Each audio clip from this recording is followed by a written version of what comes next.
You are the most valuable investment you will ever make. Hi, I'm Zarina Poonawalla, your leadership coach, life coach, and emotional intelligence coach. You probably know me from the Empowering series, and this is my new show, the Life Manifesto with Zarina Poonawalla. I'm going to coach you to be the best version of yourselves. So get ready to create, attain, and manifest the life you've always desired and make it your reality.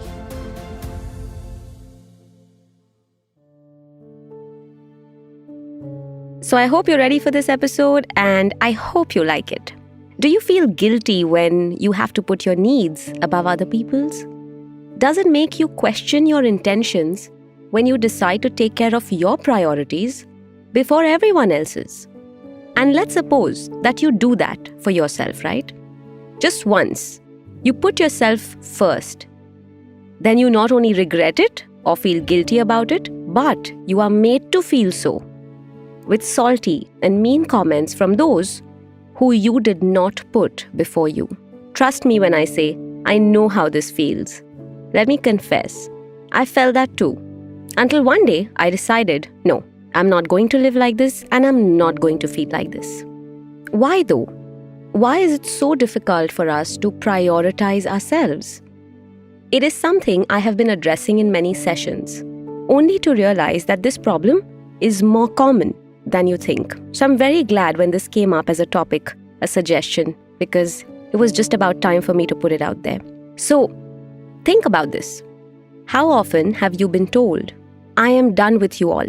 Now I'm going to be selfish and start looking after myself. Or if you didn't share something that was yours with your sibling or friend, you were told, oh, don't be selfish. Give it to her. She's your younger sister. Or don't be selfish. Share it with your friends. How many times has that happened? How many times have you heard of the many sacrifices made for you by the people who love you? Now those sacrifices are counted every single time you make a decision that puts you first. Doesn't it count then? Isn't it something that you're always told? Someone out there will always remind you of the sacrifices and the acts of selflessness. And then all the big, very big decisions, life decisions, those decisions that you should be taking for yourself, they may be based without self-interest because of people, because of their sacrifices, because of putting their needs first. What does it result into? It results into bad marriages, traumatic childhoods, and even narcissistic business partners or bosses. The problem is, most of us were raised to be people pleasers. But more importantly, anything that is self-indulgent, like self-care, priorities, personal space, or me time, have always been termed as selfish. That is the sad truth. To look after yourself is selfish. But to look after others without caring for yourself is selfless. And honestly, what a pity that is. What a shame to be able to think like that and live like that for the rest of our lives. Let's change that and change it for good. Here are a few ways you are going to prioritize yourself without a sliver of guilt. Let's start with understanding this. Putting yourself first does not mean you are putting others last. So, if you find it hard to wrap your head around this sentence, then let's try this.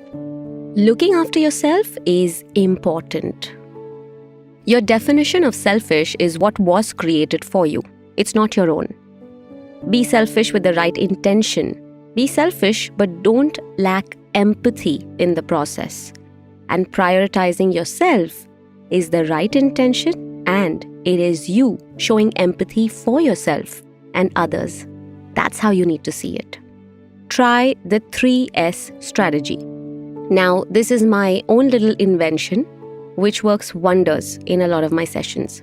And I'm telling you, from personal experience, professional experience, if you can really try this strategy, especially when you're carving out this path for yourself, you'll be able to do it much better. It may seem difficult if you have never put yourself first. So this will help you. So the first S is self-care. Pick 2 things that you would like to do to look after yourself every day. It could be a personal, physical, mental, emotional activity. But it's got to be something that has to do with caring for yourself. Anything from journaling to taking a 5-minute brisk walk, not talking to anybody for 5 minutes.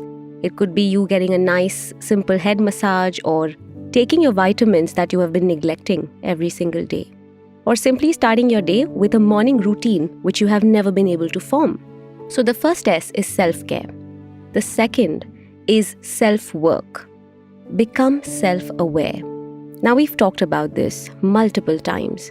But when putting yourself first is a problem, it means you don't even acknowledge or identify your own feelings, your own needs, and your own emotions. So, acknowledge and identify something that you want to work on very consciously for yourself. The third S is self-healing. Pay attention to your body and mind when you are looking after yourself, and even when you are not. Your body will give you signs, and it's important to read the signs of your body. We have been raised with the need to constantly be selfless, and that's one of the reasons why you have to start healing your inner child. Start by forgiving yourself. Forgiving yourself for your mistakes, forgiving yourself for not putting yourself first. You will heal when you realize the work starts from within you. Communicate clearly. Don't be afraid to speak your mind and share your thoughts. Don't be intimidated of how others will make you feel or taunt you. You have to communicate, and you have to be unafraid when you communicate about what you want to do and how you want to take care of yourself. Show empathy and compassion to yourself. Please don't misunderstand this for self-pity. I'm requesting you. Showing empathy to oneself is a strength, not a weakness. It's neither selfish nor selfless. It's an act of self-acceptance. So if you truly want to feel good and do good, then there is no point in beating yourself up when you are uplifting the world around you. In fact, even according to research, it's very clear that when you prioritize your needs and show kindness to yourself, you experience greater levels of happiness. So start by being kind to yourself and empathizing with yourself without feeling guilt. Pamper yourself every month or 2. This is not only great for your body, but you quite naturally disconnect from everyone else because you are wired to focusing on what you're doing at that moment, treating yourself or pampering yourself. So it could be a spa day, salon day, it could be you just going in for retail therapy or taking a walk, could be a trekking trip, just walking around, trailing in the forest, whatever you like. But pamper yourself, treat yourself, do things that you can only do with yourself. Learn to say no. I have done episodes on creating healthy boundaries and learning to say no. Listen to them for the how of it. But in a nutshell, when you are unable to say no to others, you will never be able to say yes to yourself. When you neglect yourself and dismiss yourself, don't think anyone is noticing. No one cares what you put yourself through for them. They're not going to come to rescue you when you count your sacrifices. And it's unfair if you expect that from them. No one is coming to save you. You have to save yourself. And for that, you cannot be guilty for loving yourself, meeting your needs, and helping yourself. Putting yourself first is not about cutting off from everyone, becoming rude, or changing who you are for the worst. It's about finding the balance. It's about enjoying who you are in your journey and evolving while being there for others, not depleting your energies and giving away pieces of you until nothing is left of you. Putting yourself first is not about how others feel. It's about how you feel. It's about protecting your energy so that you can give more to yourself, to others, and to this world. So, if you can't see yourself as putting yourself first, change it to looking after yourself. So, my precious people, if you enjoy listening to the Life Manifesto and manifesting your life and achieving your dreams, please go ahead and like and rate our podcast.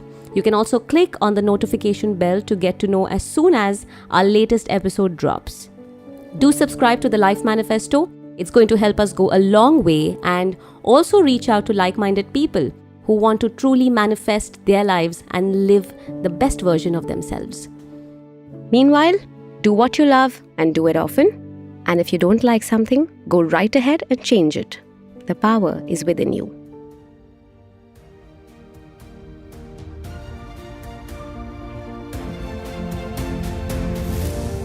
Thank you for tuning in to the Life Manifesto with me, Zarina. If you find the show useful, then please share it with your friends, family, and co-workers.